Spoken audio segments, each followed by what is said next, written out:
Oke.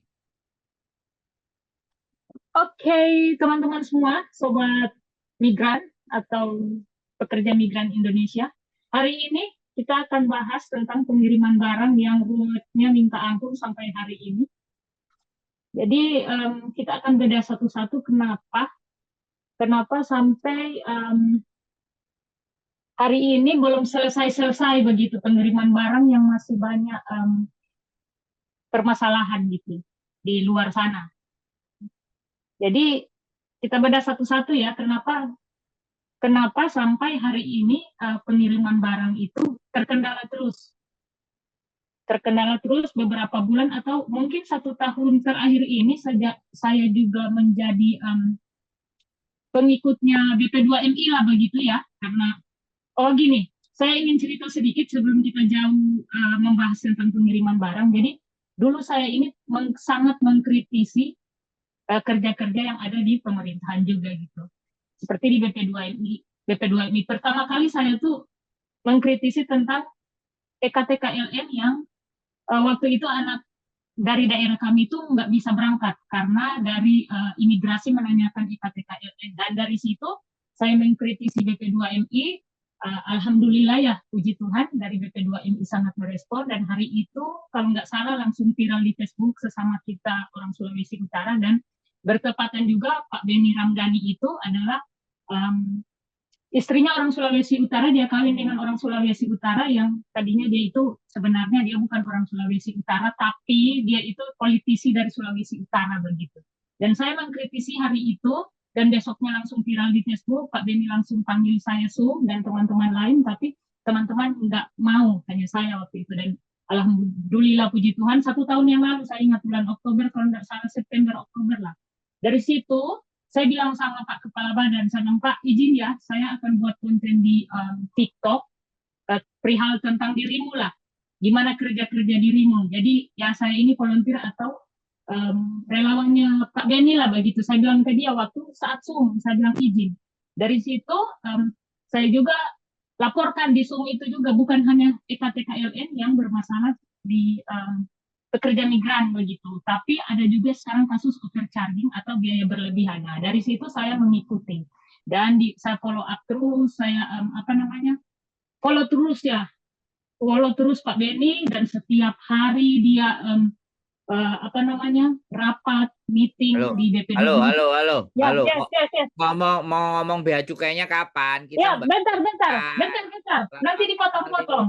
Jadi teman-teman semua, dari situ saya mengikuti terus sampai di kasus anak-anak yang kirim barang ke Indonesia dan nggak tersampaikan begitu lama atau dibongkar. Dan saya melihat dari dia mengundang bea cukai ke kantor, dan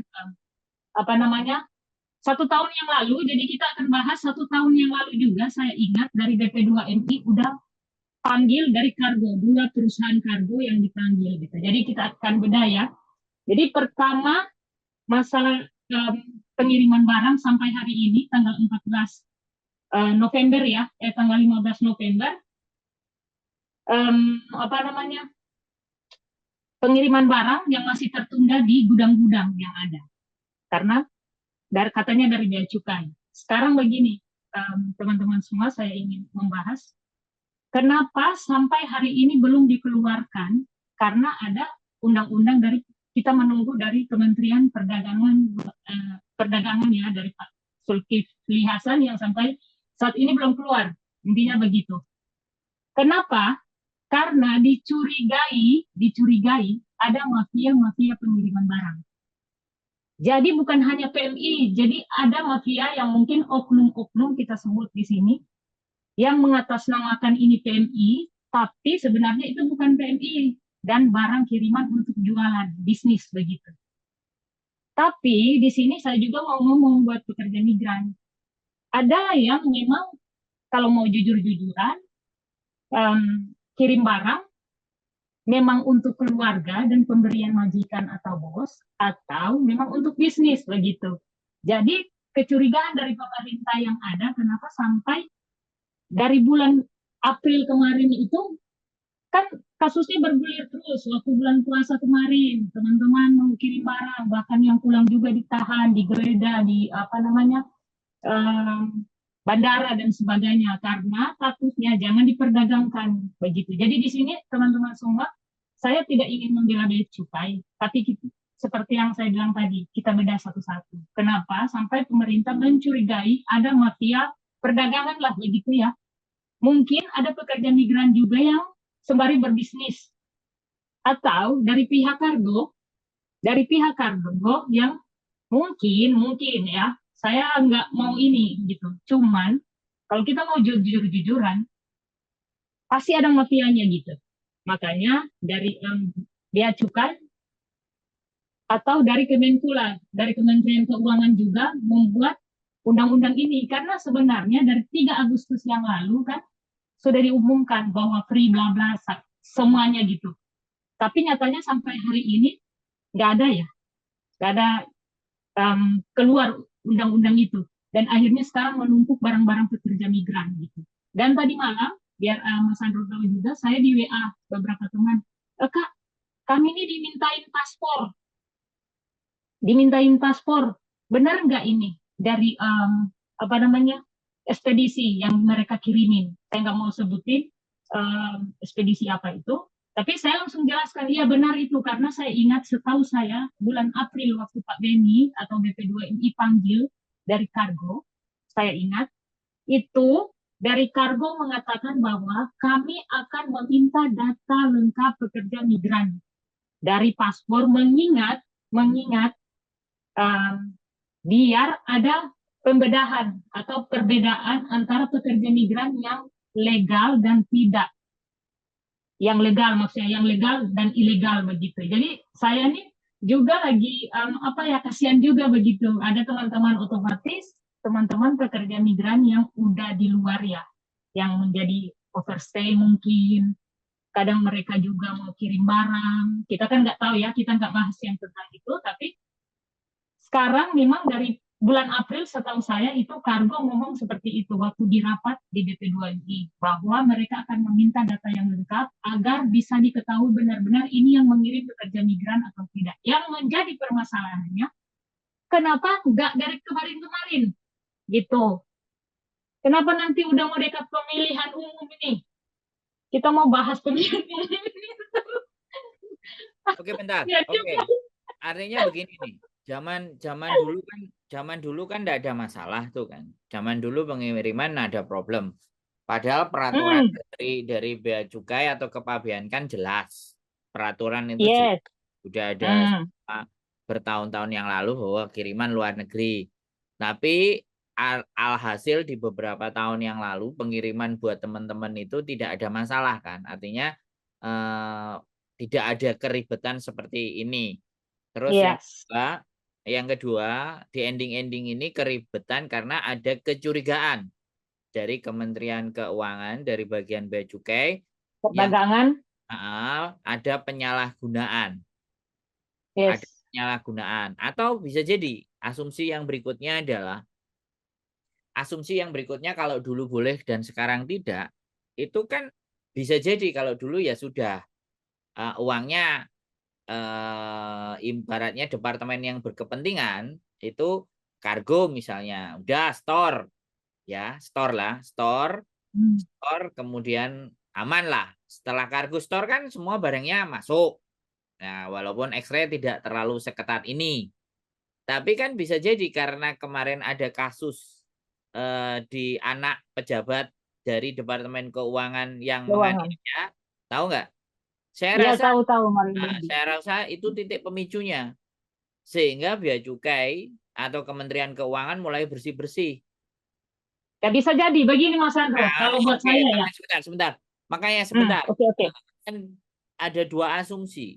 Yang pertama, ya pasti semuanya pasti oknum kan. Kalau yang dirimu adalah oknum penyalahgunaan, ya. Kalau fokus ke oknum penyalahgunaan. Kalau aku setelah terjadinya kasus itu baru pengiriman itu mulai agak luar biasa. Artinya bea cukai bersih-bersih gitu loh, ngerti nggak? Ya, Kementerian Keuangan lah bersih-bersih gitu maksudnya. Kementerian Keuangan kan setelah proses itu kan baru pengiriman itu mulai. bergulirnya kasus itu kan. Bisa Iya, nggak? Bisa ngerti nggak? Artinya bisa. selama Jadi. Nah, eh, selama ini Kementerian Keuangan tidak ada masalah dengan barang-barang teman-teman, dengan perdagangan apapun tidak ada masalah. Tapi setelah Kementerian Keuangan mulai bersih-bersih, mulailah hal satu persatu kecil-kecil itu akan menjadikan perhatian. Salah satunya, nah karena pengiriman barang ini masuk ke keuangan, Kementerian Keuangan, Kementerian Perdagangan, mulailah itu diramaikan. Jadi asumsi-asumsi inilah yang tidak bisa kita prediksi. Dan akhirnya teman-teman yang akan menjadi korban. Dan intinya, bagi kita di Hong Kong, sekali lagi ya di Hong Kong, membayar berapapun asal di Indonesia aman, maka mereka akan bayar. Bisa dipahami nggak? Tapi perubahan di antara yang seharusnya memang berbayar, kemudian kemudian teman-teman tidak harus berbayar, hanya berbayar di Hong Kong saja, ya kan? Nah, sekarang oke. berbayar di Hong Kong, terus berbayar lagi di Indonesia. Yang Ya, nggak sebentar, yang benar itu kan berbayar di Hong Kong dan berbayar di Indonesia, benar nggak? Yang benar kan harusnya. benar. Tapi karena ada sesuatu hal yang kita tidak paham, berbayar di Hong Kong, teman-teman nggak ada masalah. Begitu berbayar di Indonesia, teman-teman masalah. Bisa dipahami nggak? Jadi akar kunci Paham, paham. di situ. Makanya sebenarnya tidak ada kesimpulan lain. Stop paket, selesai. Iya, Stop. jadi begini Mas Andro, yang Kalau jadi permasalahan buat pekerja migran gini, mereka ini udah bayar dari sini mahal, apalagi contoh kayak daerah kami ya, Sulawesi Utara, itu $1.500 sampai di sana, kan, sampai di Sulawesi gitu. Mahal kan? Kalau di Jawa mungkin cuman cuman berapa ya, 800 mungkin gitu. Jadi permasalahannya ketika pekerja migran itu bayar di sini di Hong Kong, terus sampai di sana itu nanti dibongkar-bongkar dan sebagainya, dimintai lagi.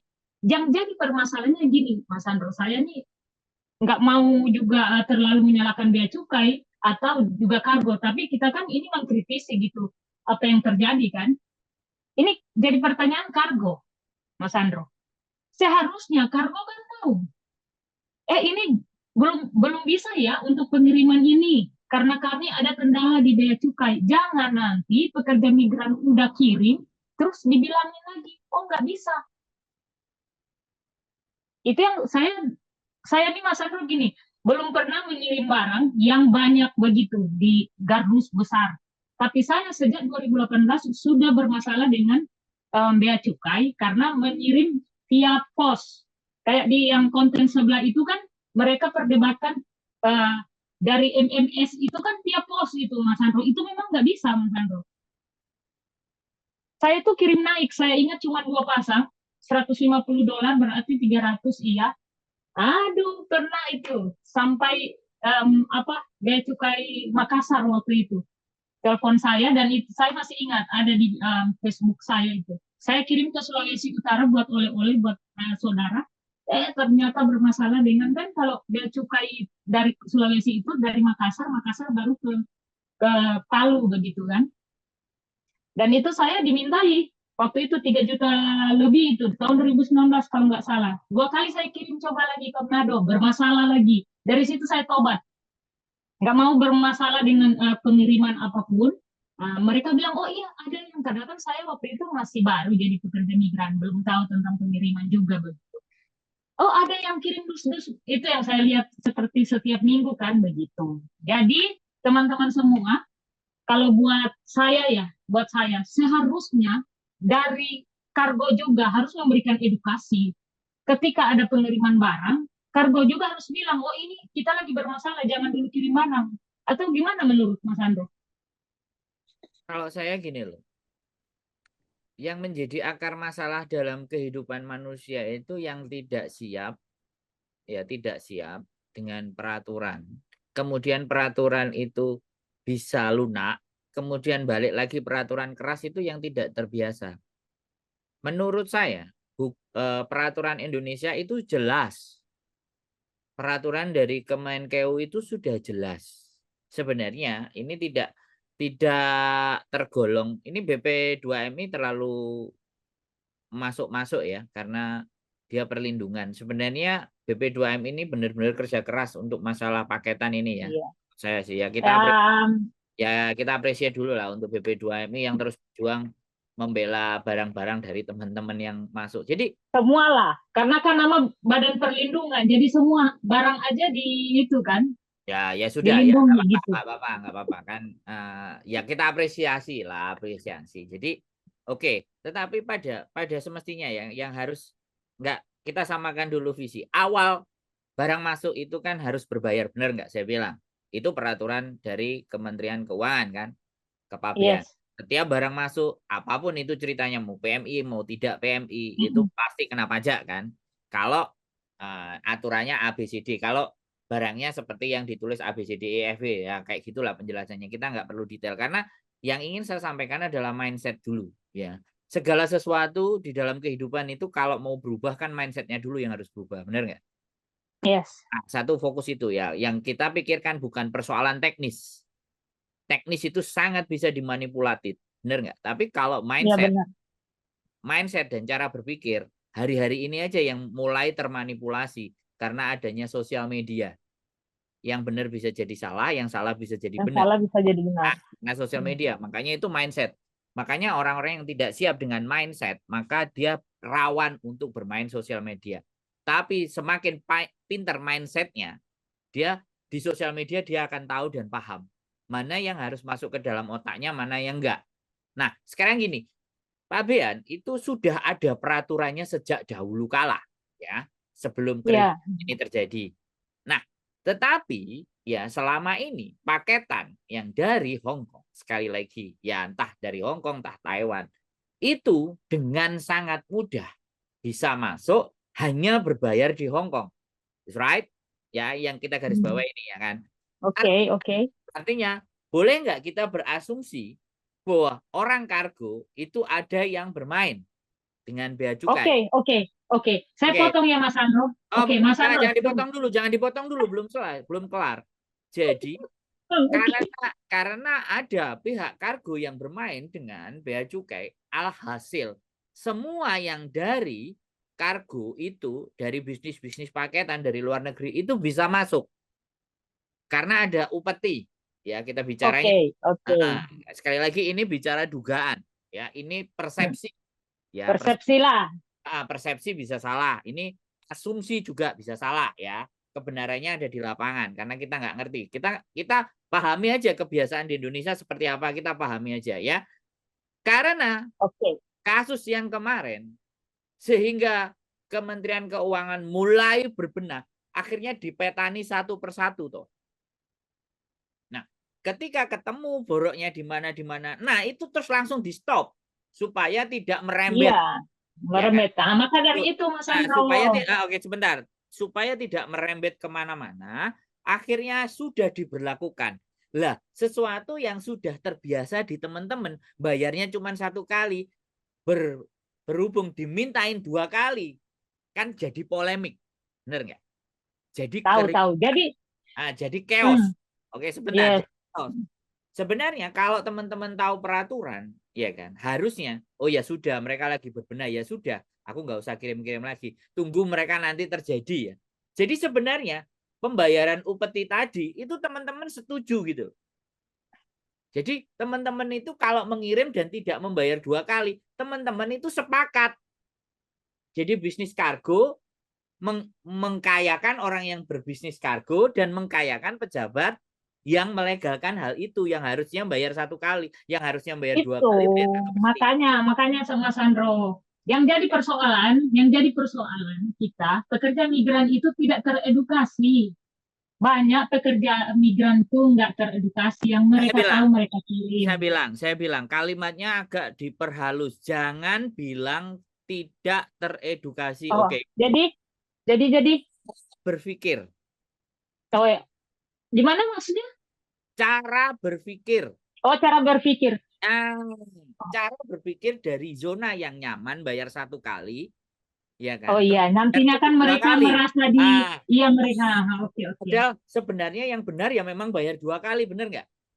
Iya benar. Maksudnya Nah, begini, kalau cara berpikirnya pekerja migran diubah gitu kan, dengan melihat situasi yang ada sekarang, harus lebih jeli. Saya nih juga banyak teman-teman yang messenger, WA, menanyakan perihal-perihal seperti ini Mas Andro. kok barang saya dibongkar hilang? Salahkan bea cukai. Saya bilang bea cukai, ini pemahaman saya Mas Sandro, bea cukai nggak mungkin mengambil kalau cuman yang receh-receh kayak gitu. Jadi dalam hal ini Mas Sandro, kita harus em, memberitahukan kepada juga kargo. Kargo bertanggung jawab sepenuhnya ketika kita mengirim barang itu, udah bayarkan. Berarti kargo 100% harus bertanggung jawab atas kiriman barang sampai di tujuan. Itu maksudnya. Oke, saya tanya. Sampean memang punya ide gagasan ya yang memang jujur dan benar. Boleh saya bilang Oh, begitu, oh, kan? oh. Kalau Oke. buat saya, Iya, iya, ya, idenya, oke. Aku bilang, sampean punya hmm, ide yang jujur dan keadilan dan yang benar. Pertanyaan saya, apakah Indonesia masih memiliki kejujuran dan kebenaran? Paham nggak? Anda paham paham nggak? banget. Nah, makanya kalau yang kita bahas hanya masalah teknis, bau sampai 2 Iya. tahun, 3 tahun, 4 tahun, dan 10 Oke, gini tidak. aja, solusinya gini aja. Gak usah kirim barang. Nah, makanya kan, kalau berani Hmm. kirim barang, siap-siap dipalak 2 kali, dimintain 2 kali. Iya, Bahasanya udah, jangan dipalak. gak usah Ba- kirim barang. Uang, bahasanya, bahasanya jangan dipalak, kok nggak enak. Bahasanya jadi, yang siap membayar 2 kali. Biaya kirim iya, dari Hong Kong dan kena aturan kepabeanan. Udah 2 hal itu aja yang disadari. iya. Jadi Jadi kita gini, kita jangan bahas masalah sempak, kita jangan bahas masalah hal-hal yang sepele. Seharusnya ya. ya enggak, makanya seperti Mas Andro ngomong tadi, kita maksudnya mindset kita pekerja Nah, migran ini memang harus diubah aja lah gitu. harus Biar belajar. lebih Kita harus belajar. cari. Kita di sini maksudnya gini Mas Andro, di konten kita nih, di konten saya nih kita sama-sama belajar gimana ya biar kita ke depan tuh nggak Tidak selalu kena dijadikan, masalah. Tidak iya, kena maksudnya, masalah.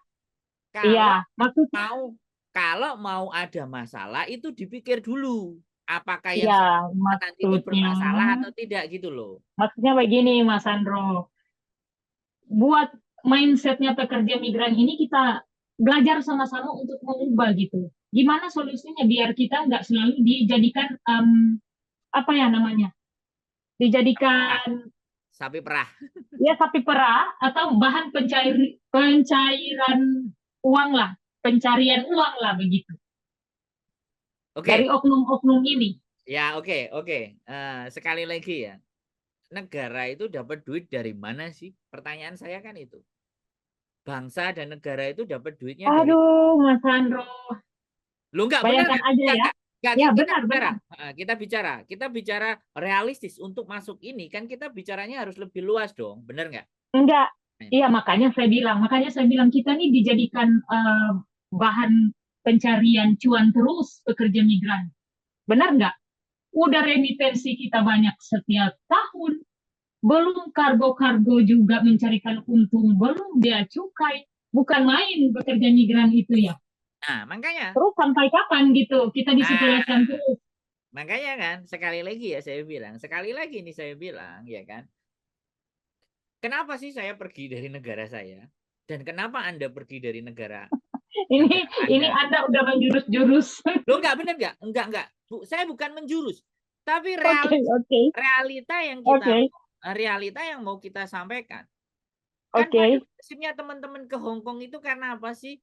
Karena merasa di Indonesia itu tidak mampu ya untuk Hmm, kapasitas mendapatkan harga dan nilai yang lebih baik. Benar nggak? iya Makanya benar. mereka pergi ke luar negeri, ke tempat suatu negara, suatu wilayah, di mana punya tingkat perekonomian yang bisa menghargai tenaganya itu lebih. Iya benar. Benar Boleh juga. di. Jadi itu yang membuat Nah, salah satu dirimu keluar dari sana ya nah, untuk mencari cuan di ya sini kan? di Makanya Hong Kong. kan aturan kalau kita bicara goblok-goblokan aja, aku nggak mau bicara pinter-pinteran ya, karena aku memang nggak pinter. Kita bicara goblok-goblokan karena Iya, eh, oke. orang Bob Sadino itu ngasih tahu berpikir secara goblok. Kita goblok aja. Kalau di negara kita bisa memenuhi semuanya dan dihargai semuanya, ngapain kita keluar? Boleh nggak Iya, saya? Boleh benar, nggak? benar. Makanya kita belajar Ini. mindset. Kita belajar mindset Mm-mm. yang nanti alurnya adalah kita bahas ke bagian teknis gitu loh. Iya kan? Dan Benar, benar. dan kita pun tidak akan terlepas ya sekali lagi karena kita warga negara ya, bangsa Andunasua. Aku nggak tahu ngomong masalah. Ini udah filosofi. Ayo makanya kan. Jadi sekarang kita berbicara yang fundamental aja. Jadi gara-gara kita tidak mempunyai harga di negara kita sendiri, kita mencari harga di tempat lain. Walaupun sebenarnya di tempat lain itu tingkat menghargai orangnya mungkin ya kalau kita bicara Lebih tinggi.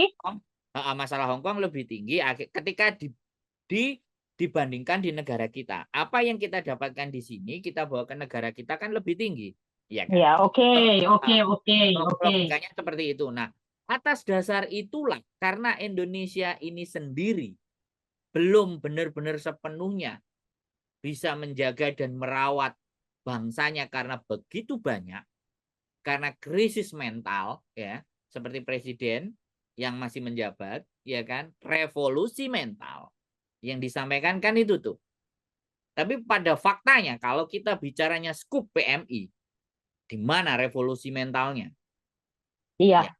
Nah, itu loh yang kita mau bicarakan. Nah, Sekarang kita kembali ke pengiriman barang. Jadi hmm, solusinya apa? Karena ini kan tadi saya bilang kita bedah satu-satu. Yang pertama, kenapa kan? Udah jelaskan kenapa sampai saat ini tertunda karena yang satu itu tadi dicurigai ada oknum-oknum yang menyelipkan barang-barang mereka, barang-barang kiriman untuk bisnis, hmm. bukan pure untuk keluarga, untuk dipakai, begitu. Dan Jadi, yang kedua, ah, terus iya, lanjut. yang kedua, maksudnya mungkin pemerintah ini mungkin mencurigai seperti tadi kita bahas bahwa ada oknum-oknum juga di kargo yang ya menyelipkan barang-barang mungkin mereka dan mungkin udah nggak ada pagar berarti atau apa ya kayak Mas Adro bilang nggak tadi Hmm, gitu. hmm. Makanya barang kita yang jadi pertanyaan kenapa selalu pekerja migran yang jadi sasaran begitu. Sebenarnya Kenapa? enggak. Sebenarnya bukan bukan pekerja migran. Tapi sekali lagi, bukan bukan pekerja migran yang menjadi sasaran. Ya, sebenarnya negara itu tidak mensasar siapapun. Tapi kalau kita yang pinter, kira-kira kita bisa jadi bahan untuk pemerasan enggak? Persoalannya itu di situ. Paham nggak? Iya, Kita gitu. ketika kita punya cara berpikir yang tepat, maka sekali lagi mempunyai cara berpikir yang tepat dan pas, maka kita tidak akan menjadi objek. Ya. Ya Jadi sudah, kalau kalau begitu, kalau sampean bilang kenapa selalu pekerja migran, enggak. Saya bicaranya enggak. Di luar sana, sekarang ada kemarin saya baca artikel, kalau sampean tahu, pemenang eh, Uber Cup ya. Ardi B. hmm, Wiranata, Anda pernah tahu? iya, oke. Ardi B. Wiranata yang gengnya Susi Susanti dan Alan Budi Nah, Kusuma tahun 90-an, ternyata dia pindah warga negara Kanada untuk melatih bulu tangkis di sana. Ingat, ya ini ya satu. iya, kembali lagi Oke, karena kan sebentar, nggak sebentar, sebentar. dihargai. Oke. Ya, ini contoh satu aja ya. Satu contoh. Seseorang yang mengharumkan nama negara saja. Seorang BJ Nggak Habibie. dianggap lah, Seorang nggak BJ dianggap. seorang BJ Habibie saja. Makanya jangan selalu bilang kenapa kok selalu pekerja migran. Bukan. Ya, Tolong, benar, benar, benar, benar. tolong. Nah, Mindset kita nih. saya nggak mau semua apa-apa pekerja migran itu seolah sebagai objek yang lemah. Ya, saya nggak mau. Yes. Makanya saya nggak pernah akan bilang pekerja migran yang jadi sasaran. Enggak. Kan saya tadi bilang bahwa negara itu dapat duit dari mana sih? Kan persoalannya itu yang harus teman-teman banyak tahu. Ya kan? Ya, Negara dapat oke. duit itu yang pertama dari pajak penduduk. Bayar pajaknya teman-teman. Sumber daya alam yang ada di negara kita. Ya kan?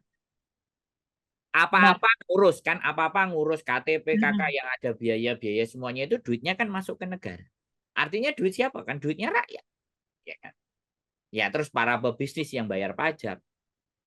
Nah itu duitnya negara. Nah sekarang negaranya itu duitnya aja kemana? Itu masalah yang nggak selesai-selesai. Come on guys. Kemana dikorupsi? Nah sudah, wis. kita bicaranya jangan melebar ke sana. Kita balik lagi ke Ya paketan. udah, Solusi pokoknya intinya begitu solusi dipakai. solusinya. Solusinya Jadi solusinya nah, di solusinya stop dulu kirim barang. Jadi kalau buat saya ya, ini entah ini pekerja migran teman-teman kawan PMI setuju atau enggak, lebih baik kita jangan kirim barang dulu. ya.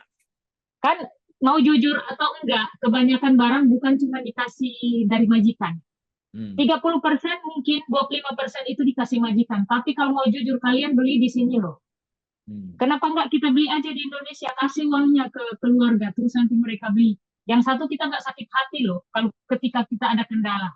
Oke, kalau Dan saya, kalau solusi dari saya, stop berpikir konsumtif, ya. Kalau mau konsumtif itu yang kepala ke atas, jangan kepala ke bawah, iya, ya. artinya aku begini Mas Andro, kita juga kan sama-sama belajar ya. Nah, Stop aja belanja yang maksudnya seperti tadi yang konsumtif itu. nah, Ya jadi kita tabung aja lah uangnya gimana makanya gitu. mindsetnya itu dibetulkan bahwa saya hanya belanja sesuatu yang saya butuhkan, bukan Iya, benar juga. saya jangan belanja sesuatu yang saya sukai. Jadi Belanjalah apa yang Anda saya juga butuhkan. ini saya juga lihat ya teman-teman, entah kadang lewat ya mereka paket-paket barang ya. Ada juga minyak goreng, snack-snack. Kan snack di Indonesia ada. Minyak goreng ada loh. Loh, iya. Dan super. Oke, makanya kan itu kan mindset dari Iya, Hong Kong. benar-benar. Oke, dari Hong Kong, ya, oleh-oleh ngerasakan dari Hong Kong. Artinya kebanggaan teman-teman terhadap bangsanya sendiri itu kan boleh dikatakan. Kurang. Nah, saya nggak ngomong loh ya, Anda yang Iya. ngomong. Kalau Jadi untuk maksudnya gini, begini, sama-sama kita belajar. Di nah, Indonesia kan banyak. Biar putaran uang juga di Indonesia berputar dengan baik. nah, Mendingan uang yang ada buat kita belanja kirim yang double-double permasalahannya ya. Satu kita kirim. hmm, Terus udah kirim bayar lagi, bayar kan. Habis itu sampai di sana di pelabuhan atau di mana kargo dapat lagi tantangan kayak gini. Mendingan uang itu kita kirim cuma 30.000, 30.000 maaf, $30 dong. Iya nah, kan? Daripada nah, kita bayar oke. mahal. Nah, sekarang persoalannya lagi ya. Kita kirim duit di Indonesia. Nah, terus yang dijual di Indonesia itu bukan karya-karyanya orang Indonesia. Itu barangnya Cina semua coba. So, so udah intinya begini kan. Coba. Kalau garam, minyak kan dari kita, Mas Sandro. Minyak kan dari kita, minyak kelapa, super Ya, mie ada, ya, bahan dari ya, kita. persoalan yang paling sekarang kita bicara ya. Kalau kebutuhan pokok ya is oke lah. Tapi sekarang kebutuhan selain bahan pokok ya kan. Itu coba seberapa besar barang milik negara sebelah yang di sini, yang mempunyai negara yang kita tinggalin di sini itu seberapa banyak barang yang masuk ke Indonesia. Dan itulah yang mulai diramaikan dengan e-commerce yang ada di Indonesia, benar nggak? Artinya Benar benar-benar sih. benar-benar negara kita itu nggak tahu Pokoknya berdayanya mana. begini, kalau mau cerita tentang negara kita, Mas Andro, ribet. Satu-satu gitu, beda satu-satu ya di Oh konten lah ini. ya enggak, lu enggak, omongan kita kan sudah pada fakta dan kenyataan kalau kita mau berpikir Iya, sudah seperti itu. Jadi ya sekarang benar-benar. ya, yang penting kita betulkan mindsetnya, hindari barang Mindset. yang sifatnya konsumtif. Jadi jangan membeli Iya, karena suka, tapi belilah sesuatu karena itu kebutuhan Anda. iya benar. Jadi Nah, teman-teman pekerja migran lebih baik uang itu kita simpan dan mungkin lebih banyak menabung lah karena kita kan sekarang lagi bekerja di sini biar uang kita nggak sia-sia atau muter em, apa motivasi untuk trading saham kah belajar daripada beli barang ya benar. hati-hati loh ya, hati-hati loh. Kalau Anda ngomongnya trading saham, kalau mereka nggak siap kena jantung mampus loh ya.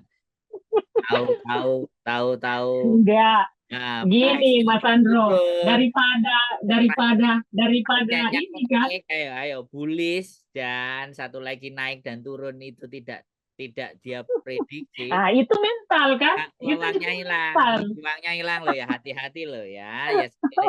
Kalau saya simpel aja, kalau saya simpel ya. Iya, maksudnya gini Mas Andro, biar kita kan level up dikit lah ya. Ini Walaupun kita ini cuma pekerja migran, ya jangan kalau mereka tuh saya selalu menganggap remeh kita gitu. ya kalau saya yang sesuai kemampuan saja. Kalau saya ya beli HP, beli kamera, gunakan dan belajarlah untuk Iya, bikin konten. benar, benar, benar. Karena masa depan semuanya, e-commerce semuanya itu dijualnya di sosial media ya. Kalau dijualnya di Iya. sosial media kan promonya juga di sosial media. Promo di Ya sosial. Nah, kalau saya Mas Andro, kalau promosinya di sosial media apa yang dipakai? Konten kan? Sudah belajarlah bikin konten yang baik dan benar. Selesai tuh. ya, maka dari itu Mas Andro mindset kembali lagi kepada masing-masing mindset dan pikiran masing-masing begitu Mas Andro. Kita Hmm. kan nggak bisa maksa setiap pilihan orang kan, tapi setidaknya kita belajar sama-sama lah begitu ya. Jadi balik lagi ke tentang pengiriman barang ya, Oke, cukai kasih dan kargo kesimpulan, dan lain-lain. closing statementnya, silakan. Kesimpulan, Iya. kesimpulan, Mm-mm. ya kesimpulan ya stop lah, stop dulu kirim-kirim barang. Mendingan uang kita tabung dan itu dijadikan investasi ke depan. Kalau kita ada uang beli tanah, bikin rumah yang bagus, stop kirim barang yang hasilnya hanya berujung Ribut, ke sampahnya ribut. atau gimana?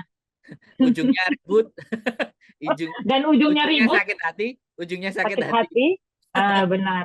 Bandingan kalau pokoknya intinya begini, mindset kita harus rubah biar biar ya ke depan artinya kita datang ke Hong Kong kerja keras ada hasil gitu. Oke? Jadi Ya, teman-teman semua, mungkin hari ini cukup untuk membahas tentang bea cukai dan kargo dan pengiriman barang ini yang sangat unik. Kita bertemu lagi di konten berikut. Oke, tetap semangat, tetap berpikiran positif. Bye bye. bye. Yuk.